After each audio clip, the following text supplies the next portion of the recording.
world where noise wins over truth and confidence often masquerades as wisdom, silence is no longer enough.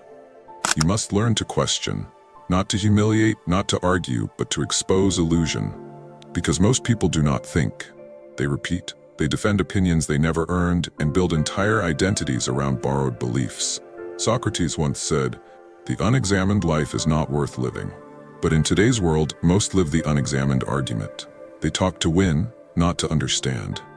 And every conversation becomes a battlefield where pride fights truth.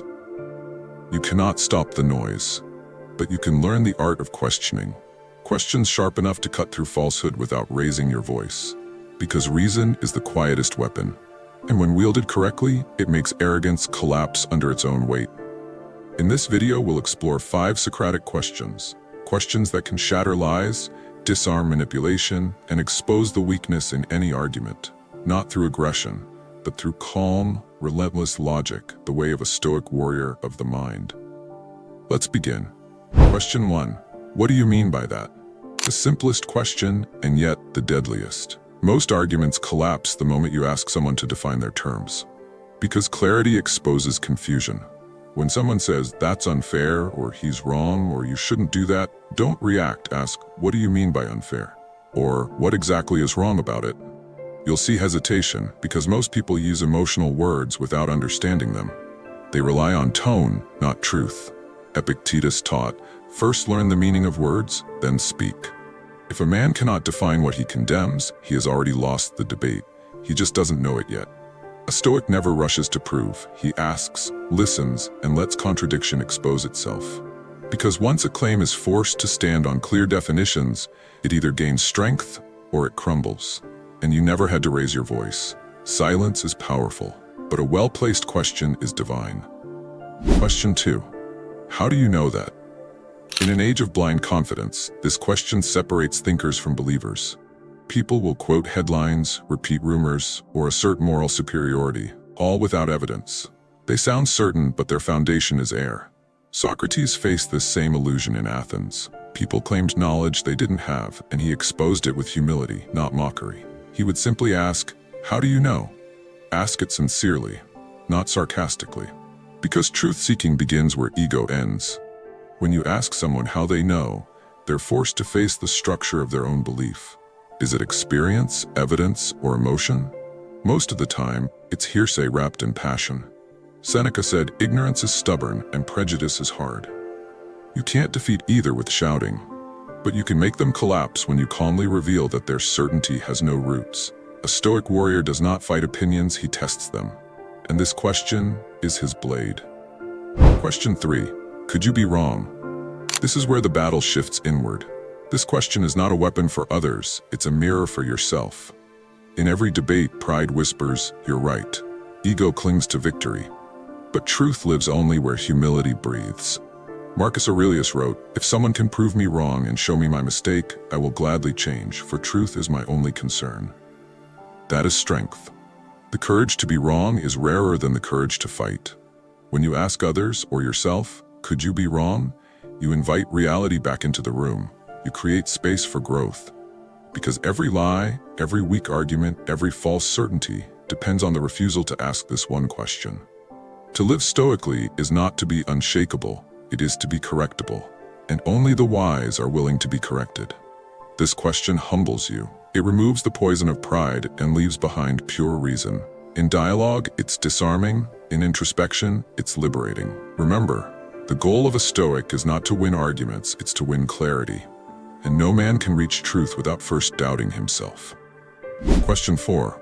What would it look like if you were wrong? Now the examination deepens. This is the question that turns theory into reality, imagination into evidence. Because when people argue, they live inside a mental fortress. They see only what supports their belief. But this question forces them to visualize the cracks. When you ask, "What would it look like if you were wrong?" you compel the mind to step outside itself, to imagine a world where its certainty fails. That vision alone breaks arrogance. Socrates used this exact method to guide people from blindness to insight. He never forced truth. He led minds to discover it on their own. This question does the same. It opens a door where defensiveness fades and reflection enters. Epictetus taught that opinion is the enemy of understanding. When you imagine being wrong, you stop defending and start learning. A Stoic warrior practices this question daily. When he's angry, he asks, "What if my perception is incomplete?" When he's confident, he asks, "What if I've missed something?" This constant self-interrogation is not weakness, it's mental discipline. Because wisdom is not born from certainty, it's born from the courage to doubt. Question 5. What evidence would change your mind? This is the final test, the truth threshold. Ask someone this question, and you'll know instantly whether they seek truth or victory. If they can't answer, they don't want truth, they want validation. Marcus Aurelius said, "If it is not right, do not do it. If it is not true, do not say it." A Stoic follows evidence, not emotion. But in the modern world, people defend ideas like property, afraid to lose them, even when they're false. This question disarms that fear. It shifts the goal from defending to discovering. Because if no evidence could change your mind, then your belief is not based on truth. It's based on identity. And identity is the most fragile ground to stand on. When you ask yourself this question, it cuts deep. It exposes the areas where ego still controls reason. It reveals the moments where you've mistaken loyalty for wisdom. Ask it often. Let it burn away illusion until all that remains is what's real. Because the man who can say, "Here's what would change my mind," is a man who truly seeks understanding, not victory. Each of these 5 questions carries the power of stillness. They turn chaos into inquiry, noise into thought, and pride into reflection. They are not for attacking others, they are for protecting yourself from ignorance. Because most arguments in life are not worth fighting.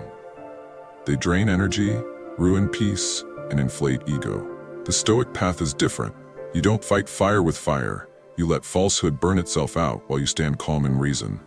Think of how much conflict you could avoid if you simply asked, "What do you mean by that? How do you know? Could you be wrong? What would it look like if you were wrong? What evidence would change your mind?" 5 questions. That's all. No shouting, no ego, just precision and peace. In time, you'll realize that most battles dissolve when truth enters quietly. That arguments die not because you defeated them, but because they ran out of air. And that silence, guided by reason, is stronger than any scream. But there's a deeper victory waiting beyond debate. Because these questions don't just reveal others, they reveal you.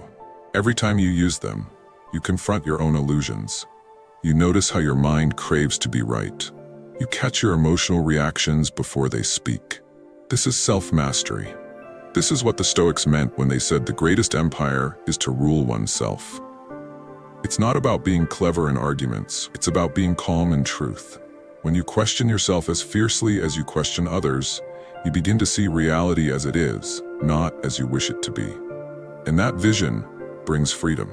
Freedom from pride. Freedom from manipulation, freedom from the noise of false certainty. Because ultimately, the man who questions wisely cannot be deceived, not by others and not by himself. So here's your challenge. This week, don't argue, inquire. When you face arrogance, ask for clarity. When you face emotion, ask for evidence. And when your own certainty rises, ask if you could be wrong. Watch what happens. Watch how people stumble when faced with precision. Watch how calm replaces chaos when you trade reaction for reflection. And most of all, watch how strong you feel when your peace no longer depends on being right. Because truth does not scream. It stands quietly, unshaken, waiting to be seen. What are your views on this? Share your thoughts in the comments below. I will personally read all of your comments. And if you seriously want to level up in life, don't forget to show some love by hitting the like and subscribe button. Stay strong. Until next time.